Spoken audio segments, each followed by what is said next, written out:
I'm Al McFarlane. Welcome to Conversations with Al McFarlane. Our Friday edition is the Healing Circle. We'll be joined momentarily by Dr. Breveda Akinsanya and other members of the team, but I see my colleague and writing partner, Brenda Lyle Gray, is there. Brenda, how you doing?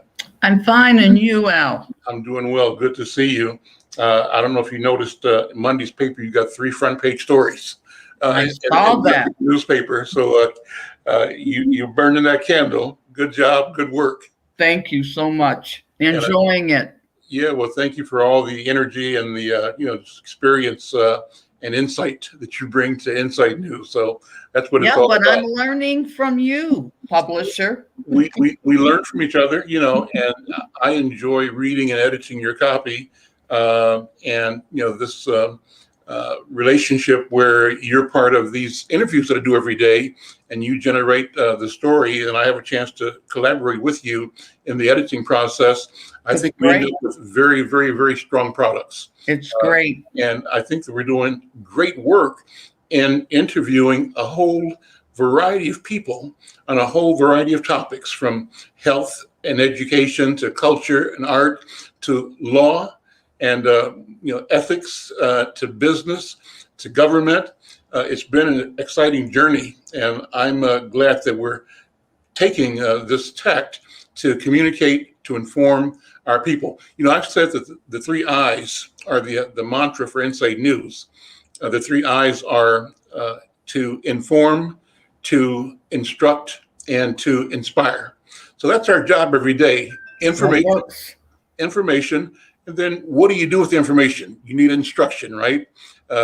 Do this, do that, do this, do that, then do this, then do that. And then how do people come to believe and know that this information and these instructions have value and meaning? It's inspiration, telling stories of people who've been there and done that, who are there, who are doing it, and their energy, their testimony, we bear witness to. And we do that with the spirit of enabling other people to see themselves in the light of the doers, the movers and the shakers. So I feel good about it. I feel good. We've got to get your book done. You're too heavy. In time. Marcus, how you doing? Can you hear me? Now we do. How are you? How are you? Outstanding, alive and well, thank you. And how are your kids for the summer? They're excited to have a break. We made sure we offered a lot of different programming for them over the summer to keep them busy. So everybody's doing great. That's good. Marcus, you're kind of in a shadow. I don't know if you got light in the back, but not light on your face. And I don't know if you can move your laptop around and put a light on, like the camera light, but you're a little bit shaded there, so we have to get us all proper lighting. Yeah, we'll get there in time. Marcus, always good to see you and always good to connect with you. And thank you for the nice notes you send from time to time about people checking out the program in Ohio. Yes. Today's the top of mind right now in Minnesota is the sentencing of Derek Chauvin.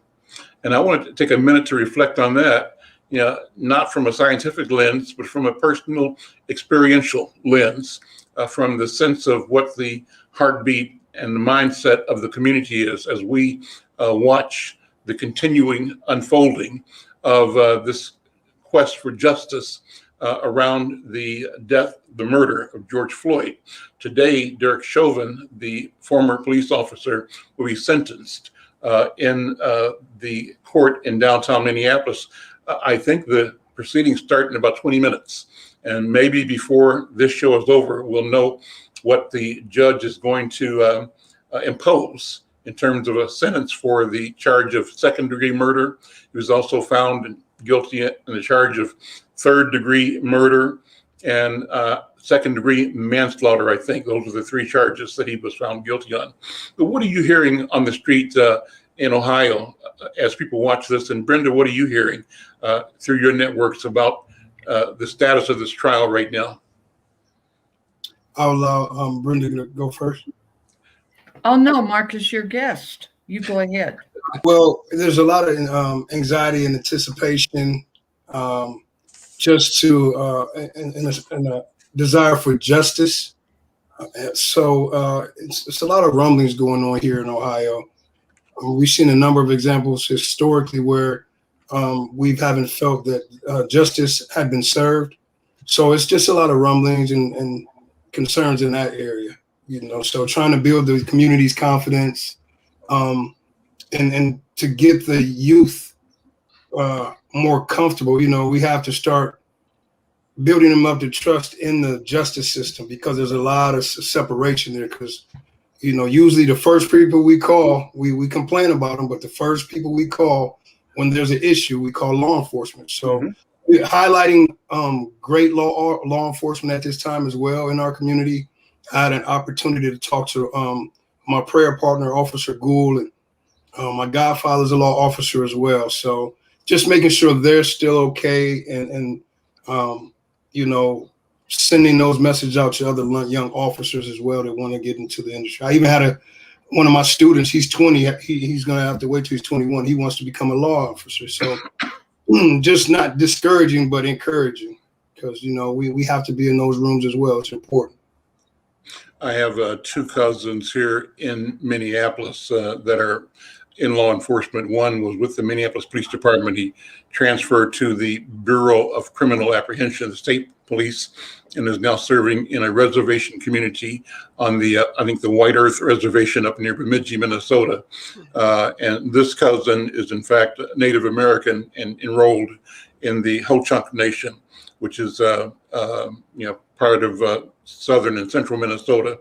The other cousin is a cousin on my mom's side who is maybe a 2-year, 3-year officer on the Minneapolis Police Department, doing a good job, and we're proud of him. He's also a Marine, so he does reserve duty on a regular basis and does active duty and comes back. But he's committed, and I think it's important, as you said, if we have relatives that are in the service of the community as police officers or social workers or teachers, we hold them up. And we lift up and we appreciate the value that their example brings to all of us, right? And we continue to affirm them in their decisions to pursue the kind of service that they're giving to our community. And I think it's wonderful. And I think it's good to talk about, as I mentioned a couple weeks ago, both careers in law enforcement, but as well as careers in the military. So those are my thoughts. Dr. B is with us here, Dr. Bravada Garrett Akinsanya, who is our leader with the African American Child Wellness Institute and convener with me of this Healing Circle on Friday. Dr. B, how are you? I'm doing well. Thank you so much again for hosting and bringing voice to the community and wisdom, and just actually narrating our history virtually as well as in person with your work. And all of you on this panel, I love and adore you. So I'm glad to have this distinguished panel here to talk today, because these are people who actually know what they're talking about. They've lived it and they've seen it and they're wise. And I'm grateful to be amongst you as we talk about how to heal and be well in our community. And so the question, Dr. B, for me is, how does the unfolding of today's chapter in the Derek Chauvin trial, or today's chapter in the witness that the world is providing to the life and death of George Floyd, this is the latest iteration or discussion or chapter in that. How does the world and how do individuals put that together? What's the context from your point of view as a health expert and health leader and thought leader? Thank you. I'd like to say that there is definitely a developmental piece to it in terms of age. And I heard you earlier, Brother Marcus was talking about how,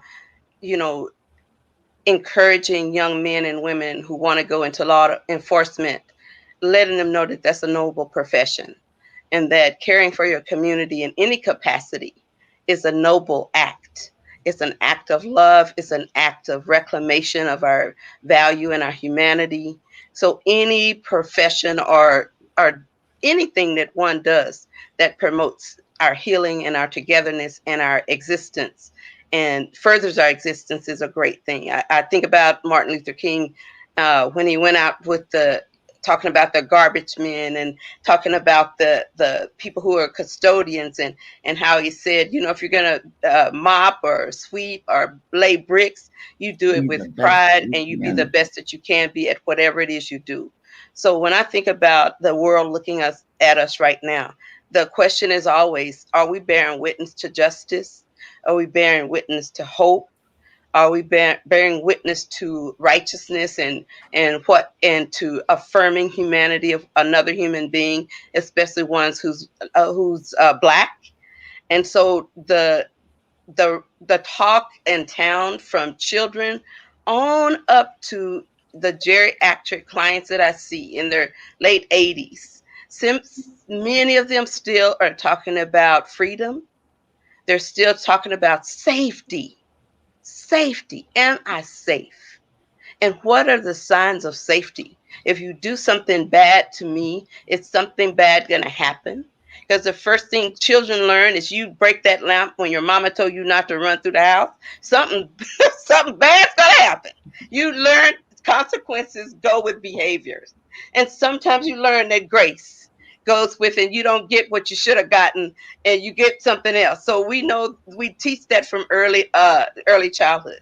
So when I think about this case with Chauvin and the sentencing, I just think the world is looking to see if it's justice. Children are looking for fairness. They're trying to see if you do something, does it happen? Do you get in trouble? And so I think, I think that's what we're looking at. Is there integrity in the world? And with that, I'll pass my talking stick to Sister Brenda. Amen. You get double amen from me always.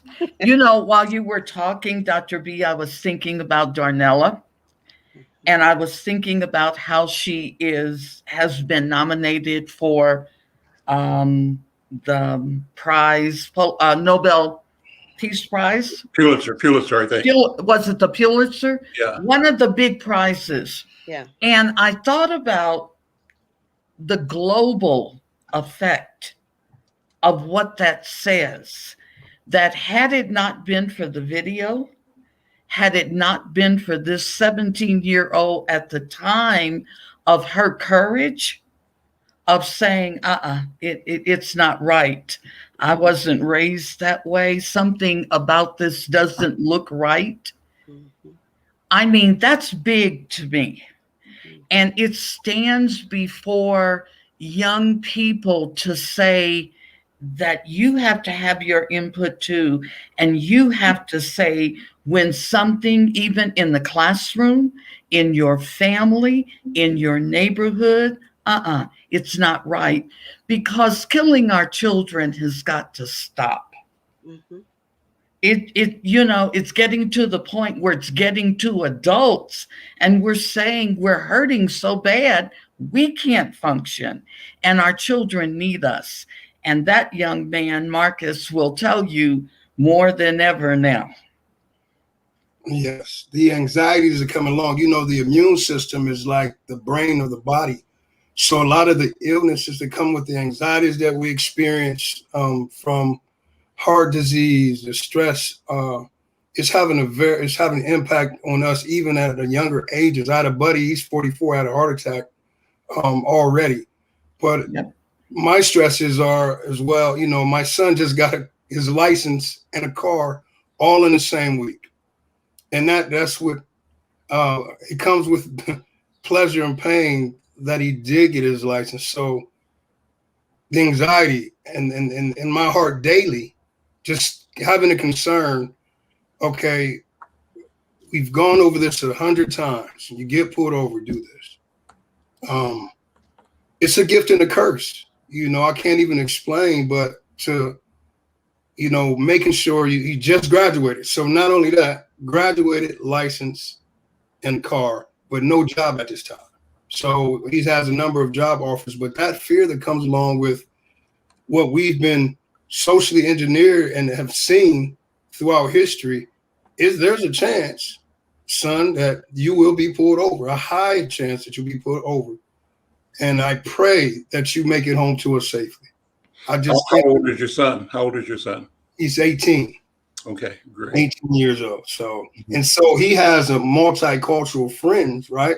So that, you know, he has a real close white friend that he doesn't understand the laws and the rules are not the same for you. You have barriers and laid before you that you have to recognize. There's signs and symbols that you need to recognize on how you need to navigate through this earth. Even if you don't follow those instructions, if you're not in the house at a proper time, if you're in the wrong area, just thinking you can be hanging with these certain individuals, the rules don't apply the same to you, you know. So fighting for that justice, but it's difficult to change biases without education. You know, these biases are deep rooted in these individuals. So, you know, that's just one concern that is going to always follow me. Well, it's going to follow mothers of young ladies too. Both of my daughters have humongous afros, and they have been stopped 6 times so far. And there has been money and faked up charges, and there was nothing we could do. It just is driving while black, more so with males, but it happens for young women as well. Um, we have a lot of layers that we've got to deal with. And again, and I'm always reminded when writing about Dr. B that it's African American Child Wellness Institute, and that wellness is going to be so important for our young kids going back to school. They don't know what to think. Teachers don't know how to impress upon them that we're moving ahead and that it is worth working hard for a future and not giving energy. Al always talks about the problems and the solutions and how much time we spend on discussing the problems. We know what they are. Mr. Mayor, where are our solutions? Could I have the talking stick? Okay, so what I want to say in response to what you said, Sister Brenda, and also Brother Marcus, is that when our children go to school, there are people in that school who are teachers from their hearts. I grew up with teachers. I think I've told people my mom taught school for 44 years. My father was a construction worker and a janitor during my lifetime. And so one of the things that I realized is that there are teachers who teach from the heart. And there are some who teach from their head, and there are some who teach from their pocketbook. And so when they get in the classroom, the teachers who teach from their heart, they have belief, they have faith, they have an intentionality and a belief that there's a divine purpose and calling for them to be in that noble profession of teaching. So they teach not just books, they teach about life, they teach about using common sense. And so one of my colleagues, her name is Dr. Bertha Garrett Holliday. She did a study, no relation to me, but Garrett, I claim her, no relation to me, but she did a study on teachers. Mm-hmm. And what she found is that she would give teachers, kids information, and they would say which of the kids in their classrooms they thought were going to fail. Then they'd say which of the kids they thought would be successful. Then she asked the children, what does your teacher think of you? Does she think you're going to fail or be successful? So the children who believed that their teacher thought that they would be successful, they did better in their performance. But the rub was this. Some of the teachers who didn't believe in the kids, but the kids thought the teachers believed in them, those kids still did well. So the teacher's behavior gave a message to the children somehow that I believe in you, even if their head is going, nah, I don't know if they'll make it. So we have to teach teachers how to transfer, just like my brothers, transfer that faith, that belief, even if they hold doubt, how to at least act like they believe the kids can make it. And like they say, fake it till you make it. So they can at least act like they think the kids can make it. So in our community, I think a lot of us need to act like our kids can make better choices. We need to act like our kids have hope and can have hope. We don't have to keep pressuring them about failure and loss and fear. Yeah. But at the same time, we have to be balanced, because the reality is they are living in a world where their dark skin or even their light skin and their afros will make them have some judgment, some implicit biases about who they think they are. And unfortunately, when we have trauma and our brain shuts down, we do fight, flight, or freeze. And so kids running from policemen, grown folks running from policing, not sitting in there with the history that policemen have, not feeling safe, they behave like they're not safe. But the problem is the police have the same trauma. And so, but they got guns. And that's where we need to really have our conversation. And with that, I'll pass the stick to my brother Al. I want to pass it on to Marcus. Marcus, we have you react to that because She just took us to church. Well, one of the you have the three F's, but another F that we talk about in mental health is fawning, and fawning is going along with because of certain fears. Mm-hmm. You fawn and you just go along with the crowd, mm-hmm. and that's a portion of anxiety. Mm-hmm. And I think a lot of times these law officers that are in positions to make statements and to fight against injustice on those moments, you'll find them just going along because of the fear and the anxiety of, if I say something, how will I be looked at? Mm-hmm. That's a very important portion for individuals who are dealing with people who are making, say, racist statements on the job. To be anti is to be against. So in any moment when you witness these instances, you have to say something. You know, you can't be quiet about it. And I think those small things will help build upon and press upon this next generation more and more as we move forward. So let me take the talking stick back, Marcus, and just for the sake of conversation, thank you, you got it. You know, so I hear you and I believe you, and I know that you're right, but I want to put in as juxtaposition, and I mentioned this before, that when I was 12 years old, Aunt Mary, who lived in our house, who was like maybe 99 or 100 or so, maybe 98, but she was old. And we used to send us out in the yard to get an alum twig, because she used an alum twig to clean her teeth. That's how old she was, right? She knew the natural resources that we go to the drugstore for today. But she called me in and said, Alvin, I want you to always remember, I'm 12 years old, I'm a boy. When you around white people, make sure you say yes, sir, and no, sir. Make sure you say yes'm, no. And she pronounced these things, these words, the gesture with a specificity. And it wasn't just the word, it's how you use the word. Mm-hmm. It's the demeanor that you had to adopt, to put on, to wear in order to say this word, to deliver this. And she told me this because she was trying to tell me how to stay alive, right? Right. And so I say that as a juxtaposition because now Marcus Bentley is saying, when we see something, we got to say something, right?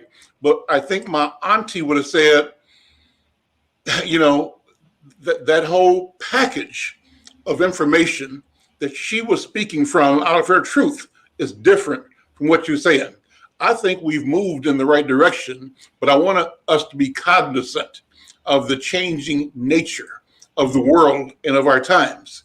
And as we are, how do we be prepared to take it to the next step, Marcus Bentley? What is the next step?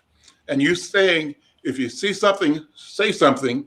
Well, then the next step, kind of in today's conversation, is when will you become the law?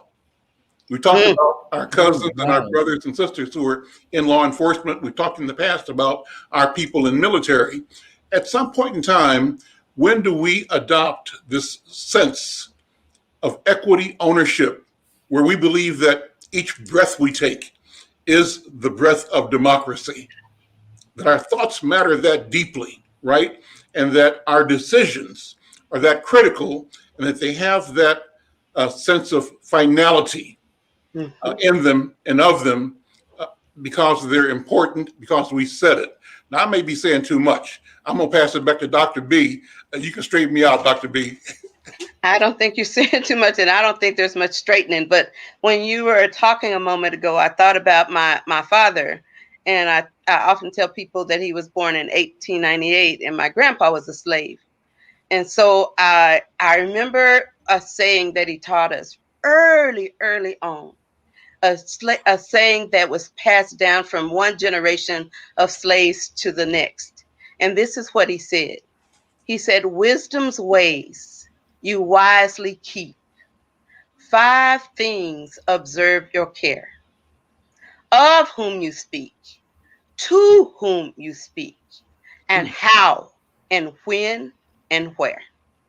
All 7 of us kids, he taught that to us over and over and over.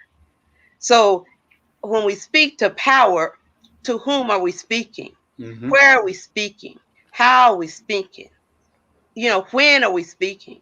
Because I know recently, I believe it was last year sometime, there was a Black officer that did a presentation. I read that in the paper at the city council. And he said that we needed to recruit more Black women, more women of color.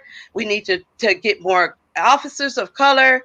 And he said, because if we don't, I think I read that we'll just keep getting more white boys. Well, he said that, and a week or so later, he was fired Mm-hmm. for saying white boys. Yep. And he was a Black man with a Black police chief, Mm-hmm. and he got fired for speaking truth to power. So when we think about that, what does that do for all the other Black officers who may feel similarly?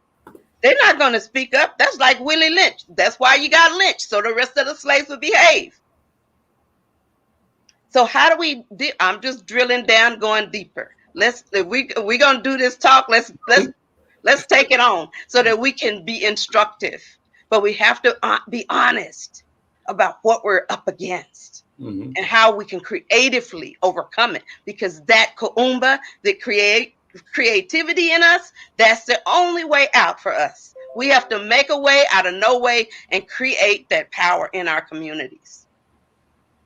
So I'm passing the stick to Marcus. He's going like this. I don't want the brother getting whiplash. So I'm passing the stick to Marcus. He just influenced a lot of thought. Our hearts through George Floyd and how the nations stood up against the ills, and how diverse everyone was when you look at the footage. I think we need to keep the fuel on the fire, and now the soil of our hearts is prepared to plant that seed and develop and cultivate that seed, to have these discussions, because they're so woven into the fabric of our nation. And I think we're prepared, and I believe through my faith that the Creator has prepared this moment, and we got to keep our foot on the gas. I know that for sure. And don't our white brothers and sisters and from other cultures, don't make them feel uncomfortable when they're coming to you. I got one of my buddies, Ryan Burke. When Juneteenth became a holiday, he was one of the first ones to say happy holiday, and this is one of my white brothers from another mother. And we make sure we communicate our feelings. Pastor Isaac, and I live in a predominantly white neighborhood. When George Floyd was executed, he came over and said, I want you to know I don't agree. I don't agree with what happened. So to make them feel comfortable, he's all, so we can have these discussions and talk about it. Is more than politics when it comes to this point. And those individuals that are faith-based, and we have our faith community to really press upon this opportunity as well. So the door is wide open right now. And we don't want people to feel like they're being bombarded by it. The language has to be clear too. This is a us issue. It's a we issue. It's we the people of the United States. And so when you approach it like that, it makes it more comfortable to educate because they're ready, because they didn't know. You have to look at it. All their lives, they've been taught these biases. So opening their minds and their hearts to be ready to learn these things is now. You know, I know a number more people than ever really want to reach out, you know, and you might be that only Black friend for a minute until they meet your family or your friends. And a lot of people believe that we are uneducated. You know, they don't understand that we have jobs, we have degrees, you know, and breaking down those walls. You know, a lot of them, when they get into a circle with educated African Americans, it's shocking. Like, and they'll make statements like, I didn't know. I was taught this certain way. So giving them an opportunity to come in our trust circle as well and talk about the things that hurt. So let me, I'll take the talking stick back from you, Brother Marcus. Are you guys hearing me now? Dr. Yeah. B, hear me? Okay.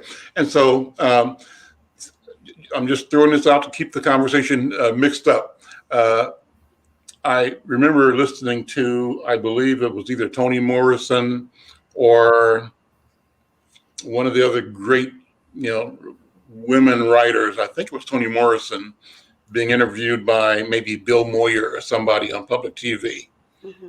If it wasn't Toni Morrison, it was someone, maybe it's like someone like Gwendolyn Brooks, one of the two. Okay. But a luminary, right? A gift. And, you know, the interviewer, you know, who's a friend, an ally, and in the spirit of allyship, was asking her about white friends. And she said, she didn't talk about white friends. What she did say is that in her experience, she has to be mindful and remember that white people betray Black people. And she said, my experience is, it's not a question of whether this person that I see as a friend or sees me as a friend will betray me. It's only a question of when. And so I'm just throwing that out there because, you know, you mentioned friends and allies, and I'm in the same situation you're in, where people that I work with and even neighbors of mine and even family members, you know, who are not all African, not all African American, some are, you know, different nationalities and ethnicities. And I respect that and I appreciate it. I value that because we have this unique ability to be inclusive in our orientation to everything. So we invite everybody into our circle, into our house, and we are reflective of this spirit of democracy and inclusion. I think that's the case. So having said that, and nonetheless, I'm just remembering the novelist's comment or the poet's comment about it's not a question of whether you'll be betrayed, but a question of when.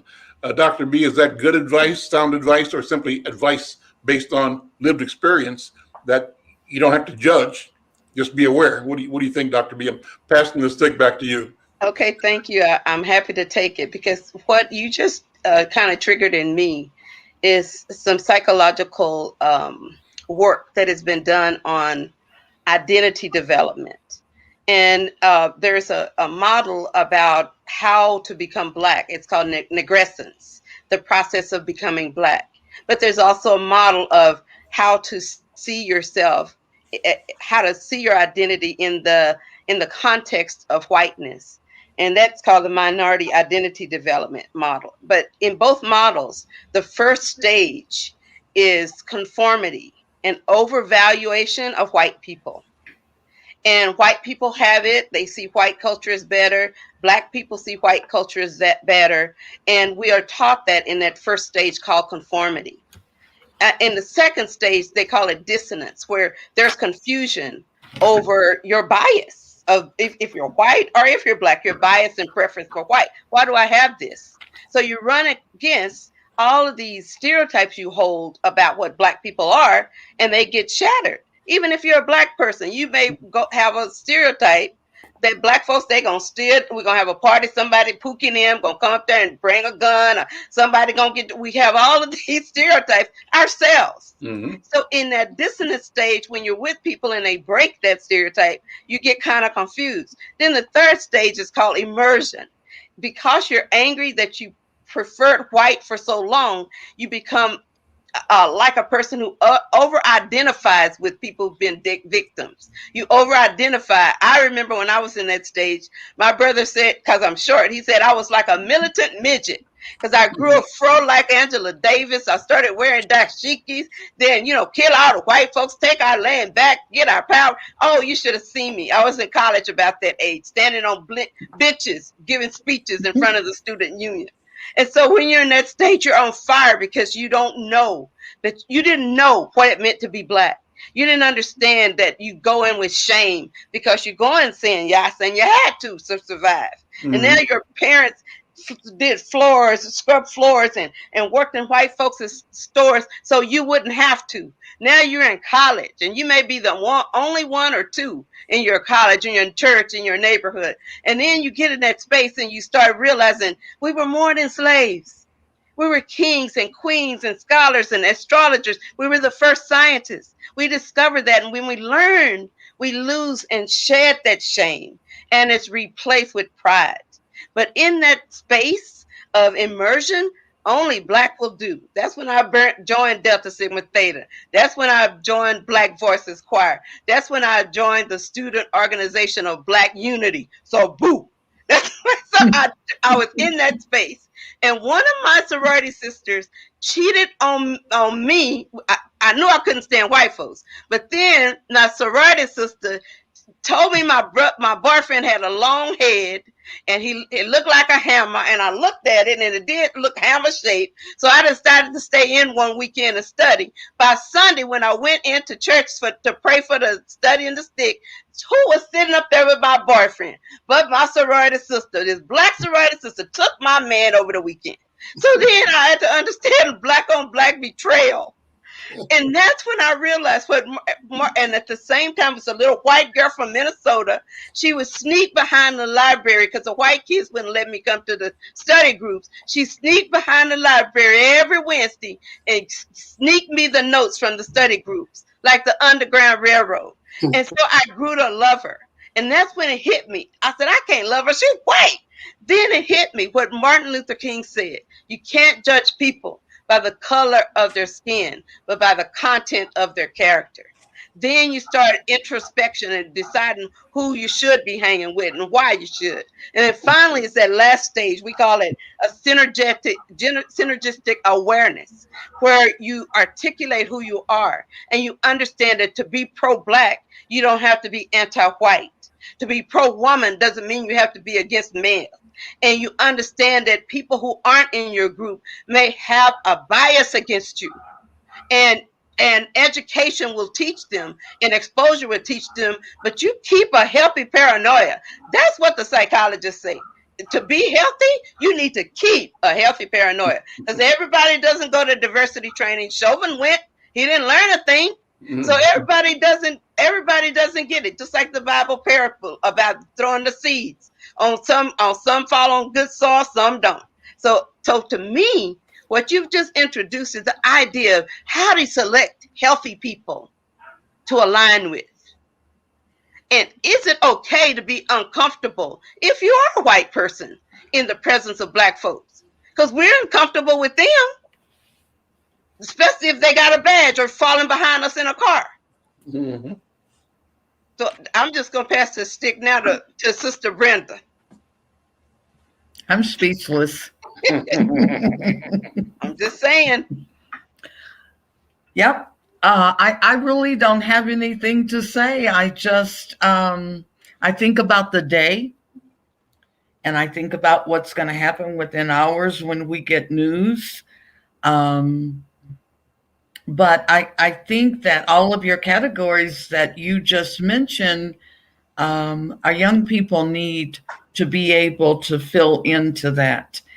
And one thing I remember, Dr. Babington Johnson and Tyrone Terrell both of them said the same thing: one block at a time, one child at a time, one family at a time. And then where we prioritize our energy in making the most positive results. And Victor Martinez, he is so passionate about his quest of West Broadway and the young people, because Ward 5 has more youth than any of the other wards. And he just says, this isn't normal, what we're going through right now. Mm-hmm. And we have to address this abnormality as adults and caring and loving parents. And it sounds like a Dr. B mantra. We got to give them a hug. We got to love them. We've got to tell them that they have value and that they have a future, and that their skin color doesn't determine the character, as you just said, of their heart and soul. So that's where we are. It's hurtful when we think of those young people and the data that you hear with young children being killed. Mm-hmm. Mm-hmm. Gotta stop. I'm talking about a quiet revolution and a prayer revolution. Mm-hmm. I think that's about what we need right about now. Right. But I'm going to pass it back over to Al. Thank you, Brenda. So I just want to throw some more stuff in the game here. He loves this. I'm going to complicate things for us a little bit. And because as we're talking about young people and children, two ideas. One, I was in at a sort of one of my Egyptian friends teaches at a university and wanted some white university students to learn about African culture, African American culture. So we're at a Starbucks, and then one of the guys who was in the group with me as a guest panelist was a Somali guy, and I was floored when the Somali guy told the 8 or 9 little white kids that were there that as an immigrant, the Somali community tried to keep the children away from playing basketball and rather direct them towards soccer or volleyball. And the subtext was Black people play basketball and white kids play soccer. And so this Somali educator was saying that the elders in the Somali community were trying to dissuade contact between newly arrived Somalis and those of us who are part of the legacy African American community. Now that reflected two things. One is that he was buying in and supporting narratives created by white people to foster division, right? And to create a view of Black people as the other and as the problem, right? So here he was, in a sense, demonstrating that he was acceptable because he didn't want to raise his children to play basketball, and that a metaphor for playing in the Black reality arena. So that's one thought. Hold that one. One of the most gripping interviews I've done was with Vice Commander Riek Machar. Riek Machar was the general of the Sudanese People's Liberation Army. He was also the vice chair of the Sudanese People's Liberation Movement, SPLM, SPLA.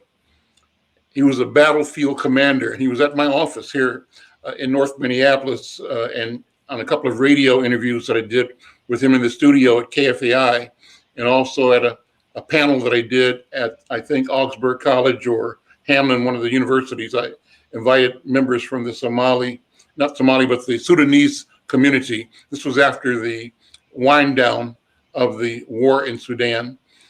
and as the country was negotiating its way to stay or leave the government in Khartoum and become a separate nation, a new nation, the nation of South Sudan. So he said to me that they're in a peace posture now, but the one thing he regrets and is working with, grappling with, is the fact that they had mobilized 10, 11, and 12 and 13-year-olds to be warriors, to fight. They armed them, and these children were armed combatants in a war that lasted 20 years and a war that cost 5 million lives in that 20-year period. And so the juxtaposition here is, on the one hand, my Somali friend talking about the bad character of Black Americans, not directly, but in so many words, supporting a white narrative about who Black people are, Black identity, right? As suspicious, as dangerous as the other is outside. And on the other hand, here is the general saying what we did and have done, and what, by extension, I'm saying is what we're capable of as human beings, all of us, not just our people, is the very worst.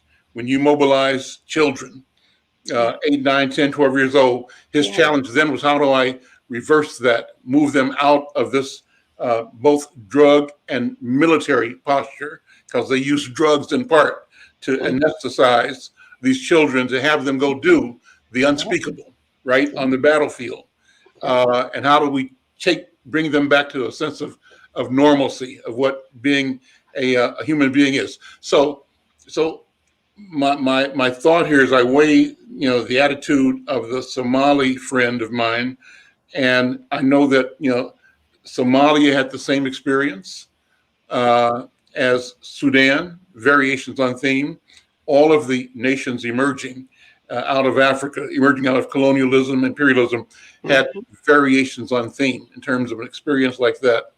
And so we know what is capable. And so how do we address that, where we don't feel like, at the end of the day, we have the ability to do whatever it takes to march our families, our community, and ultimately humanity towards freedom. And if I keep thinking this, I'll go very far with it, right? But I'm throwing out there, Dr. B, how do we approach this question of equity, of ownership?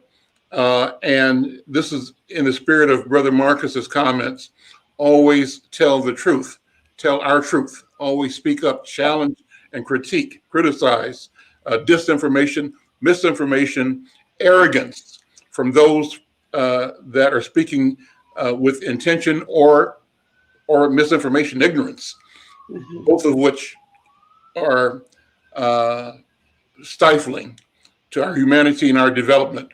So throwing it out there, not an answer, just what are your reactions, your thoughts? I'm gonna go to you first, Marcus Bentley. I mean, this may make no sense at all, but I'm dropping it out there just to mix it up.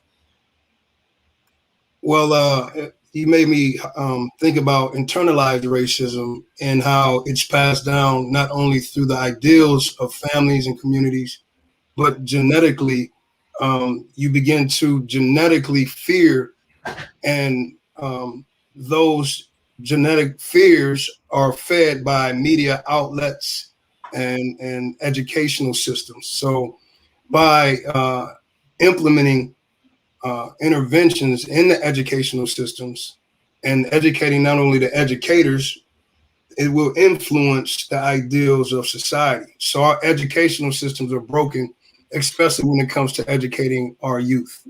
So actually what you highlighted, speaking those truths and going back and educating the parents as well. So in educating of all those, you can start in the educational systems, and you have to teach the truth, the true history. You have to open up the ugly history, the beautiful history, the heritage.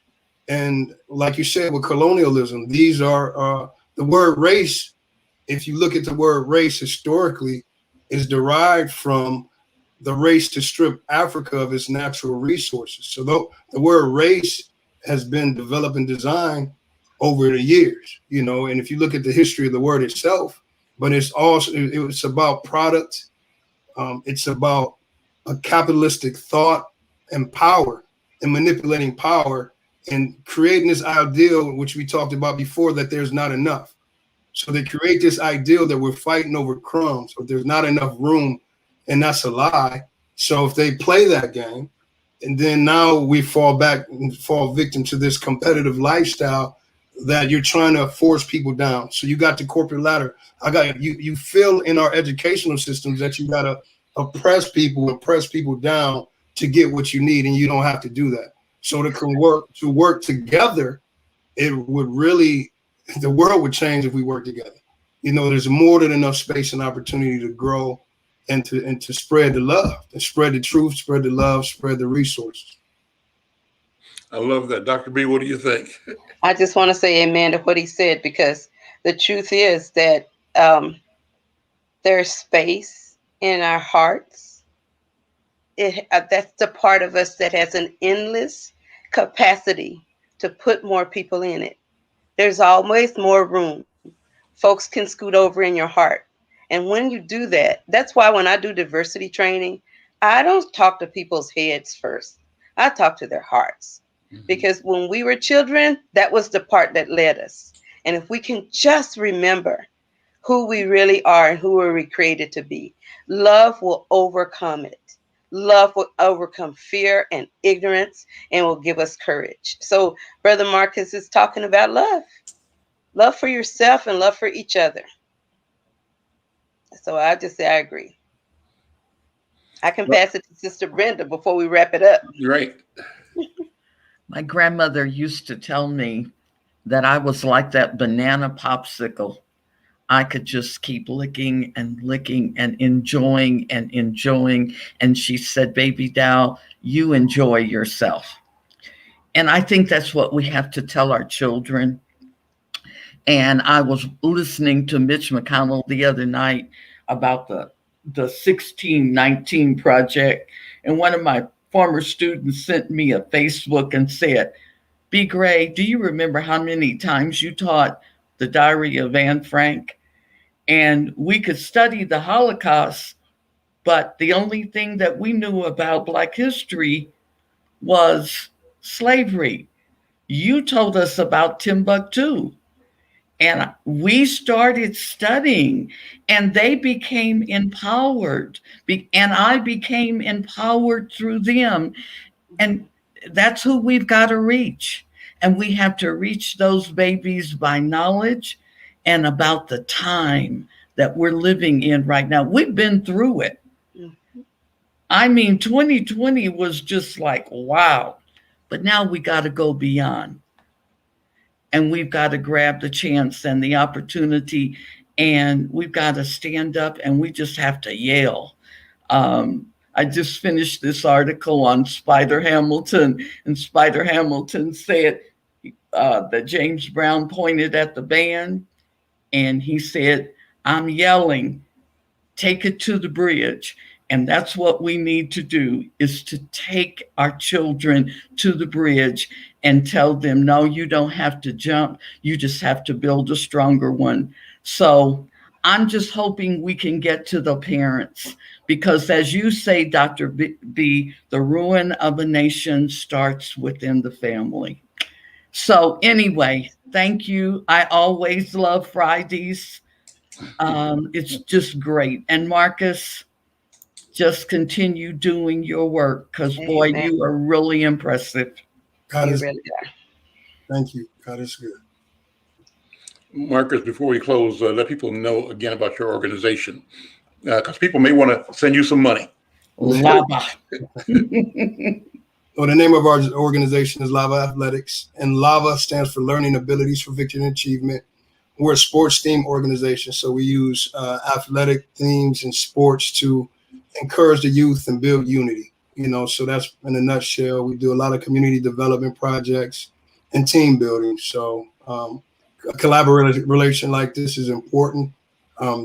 just to be fed from the elders and to be able to take it back into our community here in Ohio. And it's just vital. And you guys are just right on the right track. It's necessary.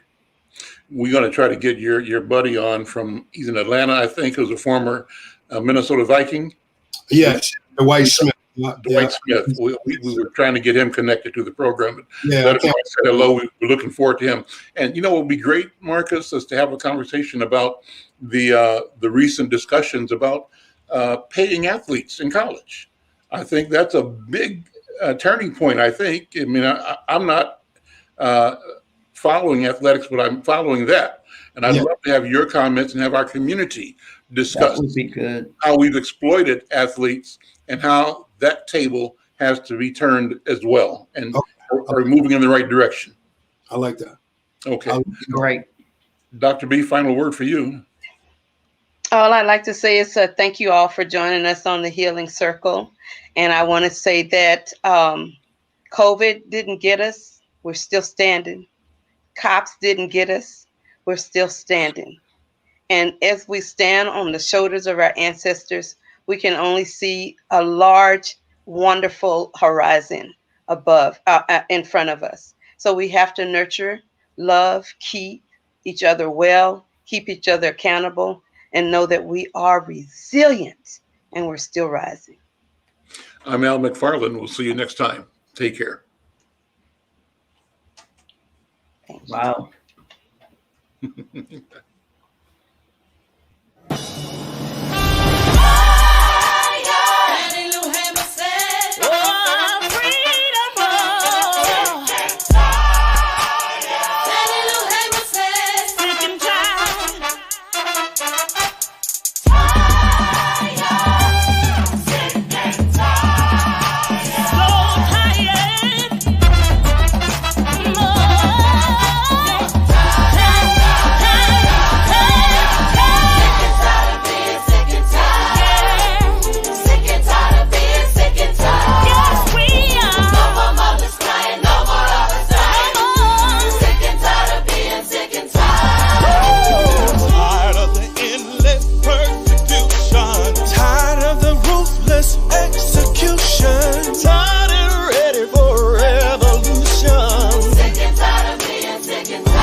Say the name.